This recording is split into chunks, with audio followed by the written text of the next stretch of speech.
সাংস্কৃতিক পোশাক তাঁতে বুনে পরে থাকেন রাভা জনজাতির মহিলা পুরুষেরা। এই পোশাক বাইরে কিনতে পাওয়া যায় না। তাঁতের 12 বছর 3 ঘন্টা 3 ঘন্টা লাগে 2 দিন ইনকাম হচ্ছে তো 5,000। উত্তরবঙ্গের রাভা জনজাতির রাভা পুরুষেরা যে পোশাক পরেন তা কালাই পোকার নামে পরিচিত। রাভা মহিলাদের পোশাকের নাম লুফন কাম্বান, যা মেখলা চাদর নামেও পরিচিত। প্রাচীনকাল থেকেই এই পোশাক তাঁতে বুনে পরিধান করছেন রাভা মহিলা ও পুরুষেরা। রাভা পুরুষদের চাইতে মহিলারা বেশি তাঁতে পোশাক তৈরির কাজ করে থাকেন।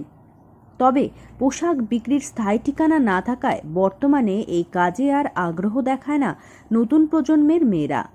আলিপুরদুয়ারের মেন্দাবাড়ি পৌর, ফালাকাটার দেওগাঁও সহ বিভিন্ন এলাকায় রয়েছে রাভাদের গ্রাম। রাভাদের সাংস্কৃতিক পোশাক বাইরের বাজারে কিনতে পাওয়া যায় না, তাই রাভা বস্তিগুলিতেই নিজস্ব তাঁতে কাপড় বুনে নেন মহিলারা। রাভা বস্তিতে গেলেই শোনা যায় তাঁত যন্ত্রের খটখট শব্দ। এই তাঁত যন্ত্রে কাজ বংশ পরম্পরায় করে আসছেন রাভা জনজাতির মহিলারা। না, সহযোগিতা বলতে যেটা হয় সেটা হচ্ছে ওনারা প্রপার কাজ করার জন্য বা আরও বেটারমেন্টের জন্য আমাদের বিভিন্ন ট্রেনিং অপশান রয়েছে। উৎকর্ষ বাংলার অধীনে আমরা সেই ট্রেনিংগুলো ওদেরকে দিতে পারি। অনলাইনে ওরা এন্ট্রি করলেই পেয়ে যাবে। আর তাছাড়া আমাদের যে লোনগুলো রয়েছে সেটা তো ভিন্ন রয়েছে, সেটা এমএসএমই থেকেও পাওয়া যেতে পারে।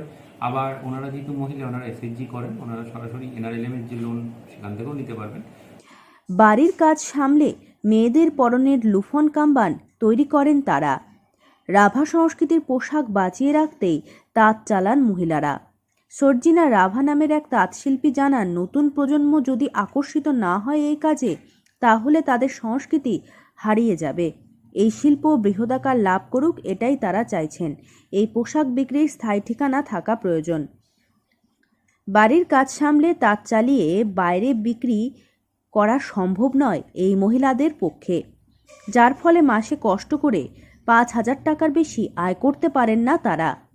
আয়ের থেকে ব্যয়ই বেশি হয়।